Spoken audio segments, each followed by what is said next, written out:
সামর্থ্যবান মুসলিমদের উপর কোরবানি পালন করা ওয়াজিব। যে ব্যক্তির কাছে নেশাব পরিমাণ সম্পদ আছে তিনি জিলহজের 10 থেকে 12 তারিখ যে কোনো দিন কোরবানি করবেন। তবে প্রথম দিন অর্থাৎ 10 জিলহজ কোরবানি করা উত্তম।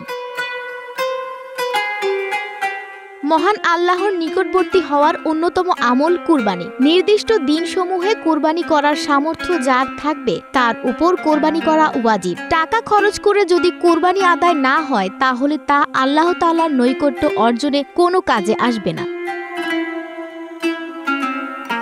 ঈদুল আজহার দিন ঈদের নামাজের পর আল্লাহ তাআলার কাছে সবথেকে প্রিয় আমল আল্লাহর সন্তুষ্টির জন্য পশু কোরবানি করা। কুরবানি আল্লাহ তাআলার কাছে কবুল হওয়ার জন্য একনিষ্ঠ নিয়ত জরুরি। কুরবানি হতে হবে একমাত্র আল্লাহ তাআলার সন্তুষ্টির জন্য। অন্য কারো সন্তুষ্টি অথবা লোক দেখানোর উদ্দেশ্যে অথবা কম টাকায় অধিক গোশত বা ভালো গোশত পাওয়া যাবে এ ধরনের নিয়তে কোরবানি করলে ওই কোরবানি শুদ্ধ হবে না, কবুলও হবে না। তবে কোরবানি শেষে গোশত খাবো এ ধরনের কামনা অন্তরে বিরাজ করলে কোরবানি অশুদ্ধ হবে না।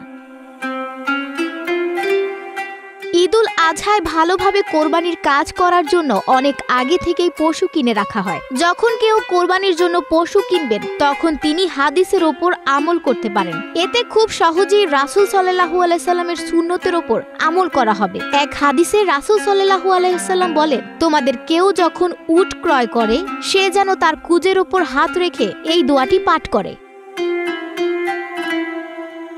সুনানে আবু দাউদ 2160 নম্বর হাদিসে বলা হয়েছে দোয়াটির কথা, যার অর্থ হচ্ছে, হে আল্লাহ, নিশ্চয়ই আমি তোমার কাছে এর কল্যাণ এবং যে প্রকৃতির ওপর তুমি একে সৃষ্টি করেছ তার কল্যাণ প্রার্থনা করছি, আর তোমার কাছে এর অকল্যাণ এবং যে প্রকৃতির উপর তুমি একে সৃষ্টি করেছ তার অকল্যাণ থেকে আশ্রয় প্রার্থনা করছি।